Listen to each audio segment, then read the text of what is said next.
Hi, fellow travelers. My name is Martin Desmond. In this video, I would like to introduce you to what I believe is the longest running weekly climate strike in the United States. This isn't happening in Washington, D.C., Boston, or even San Francisco, but rather in the small coastal town of Florence, Oregon. Each week, 10 to 15 concerned citizens will demonstrate in front of the Florence City Hall about their concern for climate change. I will be interviewing four of these people in this video, and sometimes they will also go inside and testify before the Florence City Council, to which the council members do their best to ignore these citizens. Glad you could be here. I'm Mike Allen, Pat's husband that you interviewed already. And so why is climate change important to you, Mike? Well, I'll tell you, Pat and I have been outdoor people forever. We've been married over 60 years. Wow. We've traveled the country in our RV. We've seen what has happened as a result of climate change, all the way from Key Largo, Florida, to Fairbanks, Alaska, and everywhere in between. Huh. So when we arrived here in Florence, and it turned out that Trump 8 years ago decided to get us out of the Paris Climate Agreement, I realized that we need to do something, and that something needed to be done right here locally. Uh-huh. Huh. So what's your sense of how climate change is affecting this particular local area, the Central Oregon coast? Yeah, well, here, we're in a really nice spot on the coast, unfortunately for being a climate activist, because it's harder to get people riled up since we're not really seeing the effects like others have, like the ones I saw up and down the continental U.S. Yeah. But for me, locally, and I know that this impacted a lot of people here, several years ago there was fires all over, well, every year there's fires all over Oregon and California. And this particular year, the smoke came here, and for 3 days, if you went out of your house just to pick up the mail, it was like sitting in a campfire for the day. And so that is an impact. Other impacts, well, we're on the ocean. So being on the ocean, you understand what's happening to our ocean. It's solidifying, acidifying, and the fishermen and the crabs and all that are being impacted. We live on a river. And whenever we have major king tides with storms that are made worse by the climate, we get erosion along our river and along our coast. So these are things that we see. We're in a forest domain as well. We haven't luckily had fires close to us, but there are some just upriver that we know about. It's interesting. My spouse and I, we used to have a house over in Eugene, and you mentioned 3 days of smoke. Well, it wasn't unusual in some summers for us over there in the Eugene-Springfield area to have smoke, so thick that you couldn't even see a quarter of a mile, and that it would be there for like 2 weeks at a time. Yeah. And I fully agree. Here on the coast, we're sort of lucky because we have these prevailing winds. That helps a lot.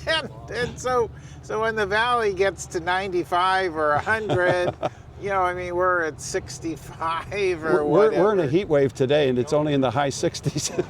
Well, yeah, and my better half is she's in Louisiana, and it's like 92, 93, They had a tornado watch just 2 days ago. They had thunder and lightning 2 nights ago. So it really is. When you get away from the Oregon coast, you know it. Yeah, you really do know it. Right. So, but locally here, when we decided to do climate strikes, and I think that's important to know, I alluded to the fact that Trump got us out of the Paris Climate Agreement.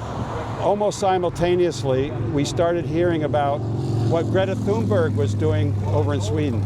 And she created, on Fridays no less, Fridays for Future, and they were doing strikes all over the country by short time. So we modeled what we're doing here on what she... Hi, my name is Pat Allen, and I'm Mike's wife.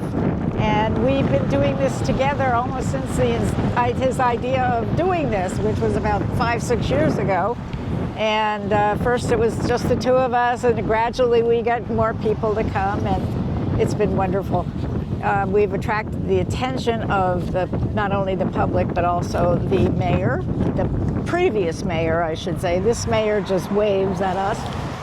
The previous mayor did not like us being out here and was very vocal about it, but anyway. He doesn't believe in free speech? Well, no, he knew he couldn't do anything about it. I think that's probably what made him mad. But yeah, we've gradually, a lot of other people have come, which we really appreciate, and they've all been great. They've stayed with us and just keep So why is climate change important to you? Well, it's not really affecting me myself right now, but I've got grandkids. Some of them are really young, and I'm afraid by the time they grow up, there's not going to be anything good for them left. Yeah. You know, nice lakes to swim in or boat in or whatever, and not even be able to eat the fish coming out of the ocean and that kind of stuff. Yeah. So yeah, I'm more concerned about them than I am about myself. Yeah. How many grandkids do you have? 6. 6? 6. Good Lord. Yeah. Go ahead. My name is John Ramonda, Okay. and I'm a retired PhD science with a specialty in physical chemistry and spectroscopy, which is the science of the interaction of light with molecules and atoms. Therefore, I know very clearly why global warming is taking place as a consequence of the high concentrations of carbon dioxide, methane, and water that is in our atmosphere. Wait, where did you teach? I taught for a little while at the University of Arizona, but mostly I worked in the defense industry. Oh, neat. So how long have you been out here, John? I've been living in Florence since June of 2012, so that's getting to be 13 years. Okay. And how long have you been coming to these climate strikes? About a year now, I guess. A year? Yeah. Oh, neat. Good. Kind of lazy at first. Yeah. Good. So I know that it's real. And if you look at the geological record, people say, yeah, the temperature's been this high before, CO2's been this high before, but it's never increased on such a short term. It's increased on the order of geological time, which is thousands of years, as we all know.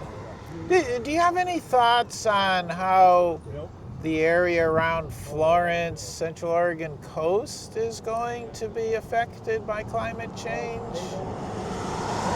Well, I think we're already seeing some measure of drought here. Even since we got here, there's been less rain during the rainy season, and it's not rained so late in the year. And a few years ago, that led to some fires, more grass fires than forest fires down in the I can never remember the name of these mountains, but down near the California border, the Siskiyou Mountains. Okay. Yeah. They had lots of grass go up there because there was rain, and it led to fires.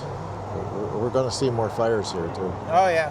Yeah. So, if you could introduce yourself and why are you here? Yeah, so my name is Evelyn Lovelace. I am here because climate change is an existential threat that I'm going to be having to deal with the rest of my life. So I originally came here to support my mother, but have since taken more of an active role in the process. Oh, neat. How long have you been doing this, Evelyn? Year and a half, maybe 2 years. A year and a half. Something along those lines. Wow. Yeah, That's my pretty mother impressive. started 3 or 4 years ago, I think, so. 3 or 4, okay.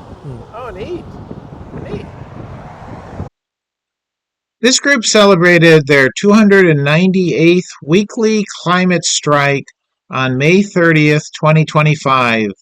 Hopefully they will continue their weekly climate strike effort until some level of sanity returns to the United States. Thanks for watching this video. Please hit the subscribe button. If you would like to see how Yellowstone wildlife torment tourists, please click on the button up there. Thanks.